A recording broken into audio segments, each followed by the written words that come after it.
fullback plays that you've drawn up for Satterfield? A handful. So far, only one's been used. What was that conversation like with them putting that on your radar, just with everything that happened to Barrett?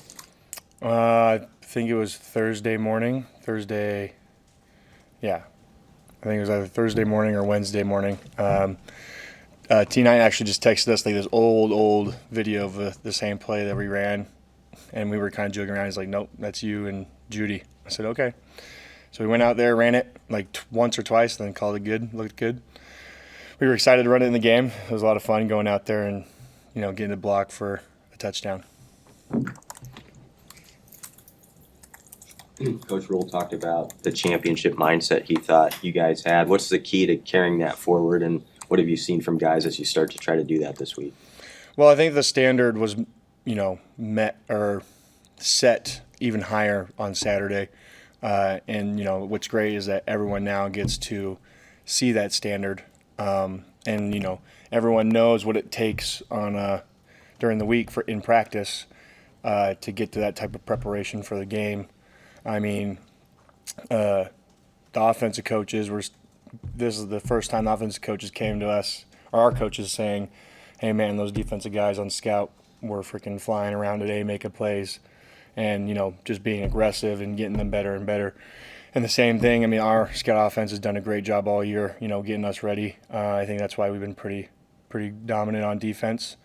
And you just got to continue to try to exceed that standard every practice, every day.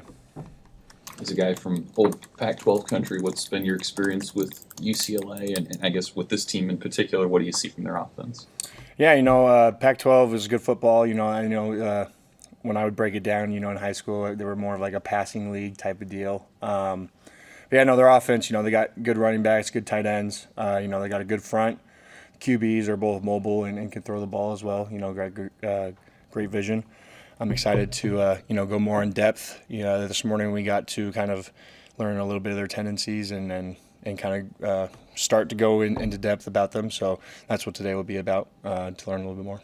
When Jamari's playing like he did Saturday, and even MJ, how different is his front look, especially if you're playing a team that had one of the best rosters in college football last week? Yeah, I mean, like you said, when those two decide to play the way they played, who's going to block who, right? I mean, if you don't worry about the interior guys, then you got you leave the edge guys to be vulnerable. But if you worry about the edge guys, then you leave the interior to be vulnerable type of deal.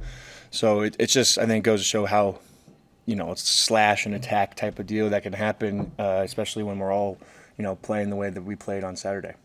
What is the key, Ty, to living up to that standard, to picking up where you left off on a week-by-week basis? It's just it's the locker room.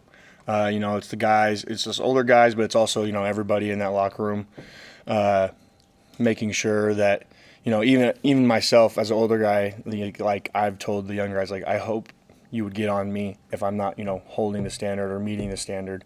The same way I would get on you, because I'm not doing it out of spite. I'm not doing it because I enjoy it or I'm angry. I do it because I love you and I want you to get better, and I want you to produce for this team so you can go on and have a better career than I did here. And I think we're finally starting to see the tipping point of this team going in these last 4 games.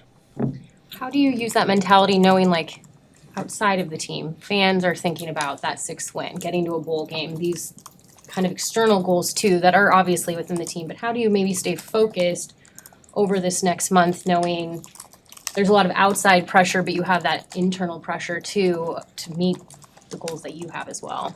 Yeah, we know it's important to get that 6th win. And I think we all want the same thing, but to answer your question, how we're going to keep that mentality is just focusing on one game, and not trying to jump ahead in the weeks, or overlooking an opponent or that type of deal. That kind of already happened to us this year, and and that starts this week. So I'm going to treat the same great game preparation I did for last week against Ohio State against the UCLA Bruins, and I know the rest of the guys are going to do that as well. And it just comes down to one-on-ones, our 11 guys going out there and competing against their 11 guys. Sierra Wright was just in here. He seems like he has a really joyful personality. How have you seen him just blend in to, do what he's done in a short amount of time, really? Yeah, no, Sierra was really quiet when he first got here. But as he's come out of his shell, I'm kind of giving the nickname Hollywood because, just kind of jab him a little bit. But to finally see him, become part of the guys, part of our group, and then just excel and show that he's supposed to be out there on that field making big plays and showing up on game day. What did you learn last year from the Michigan State loss that you can carry into this year, going against a team whose record doesn't tell the entire story? What's dangerous about this game is like UCLA has nothing to lose compared to as we were last year against Michigan State, trying to get that 6-game win. So there's a lot of things to that we've learned. Basically, kind of what I said earlier is just focusing on them, making sure we learn everything we can about them, that game preparation, and going out there and not really playing their record, but playing them as the men they are, as the guys they are, and as the team they are. Hey Ty, what have you seen from Willis? He got in the backfield, calls a fumble. Yeah, I know. He's the only one to have 2 sack fumbles, which is awesome. I've been probably the hardest one on Willis this past fall camp and season, just because I know how great he's going to be as a player, and I kind of want to get that mental toughness or kind of the idea before I get out of here, that he can carry on throughout his career here. I'm just super excited for him. I'm so happy that he was able to go out there and produce like that for our team. Anything else for Ty? Thank you.